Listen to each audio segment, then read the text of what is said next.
बरबरियाव गोदानै बिबान मोननाय बाक्सा जिल्ला एबसुनि बिबानगिरिफोरनि समायखिराजों लोगोसे बिबान लानाय आरो गथायनाय हाबाफारि। आफादगिरि महरै नन्देस्वर बर' आरो गाहाय नेहाथारि महरै नितुकुमार ब्रह्मनो बिबान गथायबाय। बरबरियाव बाक्सा जिल्ला एबसुनि 2025-26 इं मायथाइनि थाखाय गोदानै बिबान मोननाय बिबानगिरिफोरखौ एबसुनि संबिजिर बादियै समायखिरा लानाय आरो बिबान गथायनाय हाबाफारिया जानानै थाङो। बे हाबाफारियाव 2025-26 इं मायथाइनि थाखाय नन्देस्वर बर'नो आफादगिरि आरो नितुकुमार ब्रह्मनो गाहाय नेहाथारि बिबान होनानै बाक्सा जिल्ला एबसुनि सा 27 जन गोदानै बिबान मोननाय बिबानगिरि आरो मावथिफोरा समायखिरा लायो। बे समायखिरा आरो बिबान गथायनाय हाबाफारियाव मिरु एबसुनि गाहाय नेहाथारि खनिन्द्र बसुमतारिया जर'खा आलासि महरै बाहागो लानानै गोदानै बिबान मोननाय बिबानगिरिफोरखौ साबायखर बावनायजों लोगोसे गोदानै बिबान मोननाय बिबानगिरिफोरखौ बोसोरनैनि थाखाय हारिनि सार्थआव खामानि मावनो खावलायो।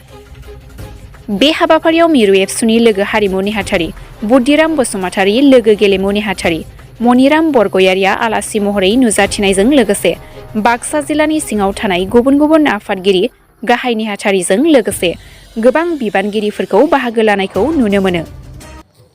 दिनै बाक्सा जिल्ला दुलाराय फरायसा आफादनि गोदान बिबानगिरिफोरनि समायखिरा लानाय आरो बिथांमोननो बिबान गथायनाय बेबायदि मोनसे फोरबोमोन। जि फोरबोआव आंबो दिनै बाहागो लानो खाबु मोनदों आरो बे खाबुखौ होनायनि थाखाय आं बिथांमोननिसिम गिबियावनो साबायखरखौ बावदों। आरो दिनै बे फोरबोनि गेजेरजों गोदान आफादै बिबान मोननाय आफादगिरि नन्देस्वर बर' आरो गाहाय नेहाथारि नितु बर' बिथांमोनजों लोगोसे गासै गोदान बिबानगिरि बिथांमोननि जेखिनि मोनसे समायखिरा लानाय बे हाबाफारिया जाफुंलांबाय आरो बिथांमोना गोग्गो गोसो लानानै बा गोग्गो देहा लानानै फैबाय थानाय समाव बर' माहारियारि आफाद जे दुलाराय फरायसा आफादनि सानथौ आरो सानस्रि बा जेनाखि खान्थि जेनाखि डिसिप्लिन बेखौ मानिनानै बर' हारिनि रैखाथि थामोन्थाय आरो जौगाथायनि थाखाय गोख्रोङै खामानि मावलांनो हागोन आङो बेखौ मिजिंथिदों। आरो दुलाराय फरायसा आफादा दिनै बर' हारिखौ गेरेमसा हारि खालामनांगौनि थाखाय बड'फा उपेन्द्र ब्रह्मआ जे सिमां होलांनाय बे हाबाफारिफोरखौ दिनै रनसायनानै दिनै खामानि मावबाय थादों। बे खामानिफोरखौ बिथांमोना मोजाङै केरि खालामनो हागोन, मोजाङै मावफुंनो हागोन आंहा जथेस्थ' बिसास दङ। मानो होनबा जायफोर दिनै आफादगिरि बा लोगो आफादगिरि बा जायफोर गाहाय नेहाथारि लोगो गाहाय नेहाथारि बा गुबुन गुबुन बिबानगिरि बिथांमोना फ्राय राफोद आरो एक्सपिरियेन्स आरो ट्रेन जोंनि एबसुनि बिबानगिरि बिथांमोननि गेजेरजों बाक्सा जिल्लानि सिङाव दुलाराय फरायसा आफादनि जिखिनि मावनो लानाय मिशन भिजननि जिखिनि एक्टिभिटि बा एक्सन प्लान बेखौ जोङो जथेस्थ' मोजाङै केरि खालामनो हागोन आंहा जथेस्थ' मोनसे फोथायनाय दङ।